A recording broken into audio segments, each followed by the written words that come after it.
Although living brains are pretty complex, this week we've used metaphor and analogy and zombies to help simplify matters. In essence, people have two fundamentally different modes of thinking that, for the purposes of this course, we've labeled focused and diffuse.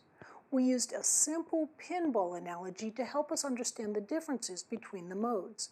The focused mode has tight spacing for the rubber bumpers, which seems to, in some sense, help keep your thoughts concentrated.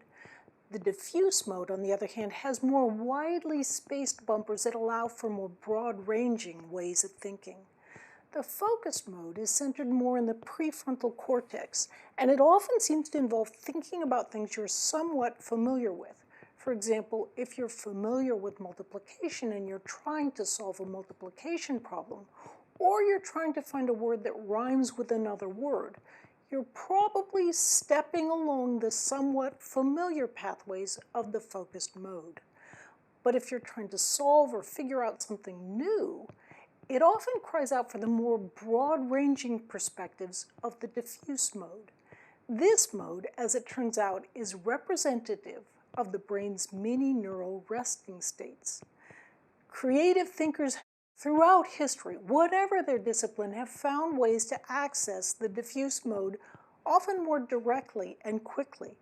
But we all access this mode quite naturally when we do things like go for a walk or take a shower or even just drift off to sleep.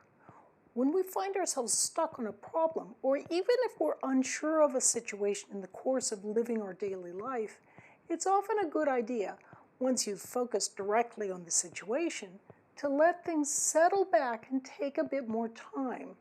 That way, more neural processing can take place, often below conscious awareness in the diffuse mode. The thing is, it often takes time for neural processing to take place, and time as well to build the new neural structures that allow us to learn something new. This is why tackling procrastination is so very important.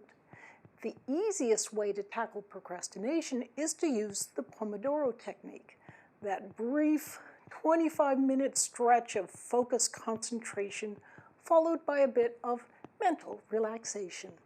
It's through practice and repetition that we can help enhance and strengthen the neural structures we're building as we're learning something new. Practice and repetition is particularly important for more abstract topics. Memory, of course, is an important aspect of learning. There are 4 slots in our working memory. Things can fall out of those slots unless we keep repeating them to hold them in mind. In that sense, working memory is like a not very good blackboard.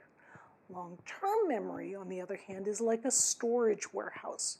If you've practiced and repeated something well enough to get it into long-term memory, you can usually call it up later if you need it, although you may need an occasional bit of repetition to freshen the memory up.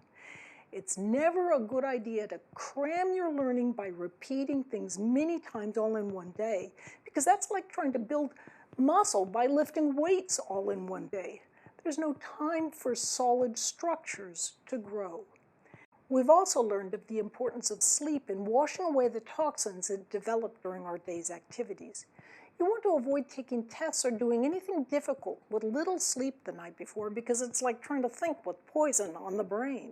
And just as importantly, exercise is surprisingly valuable in helping improve both our memory and our ability to learn. We've had a lot of fun while learning this week. I'll bet you'll find next week's material to be even more exciting.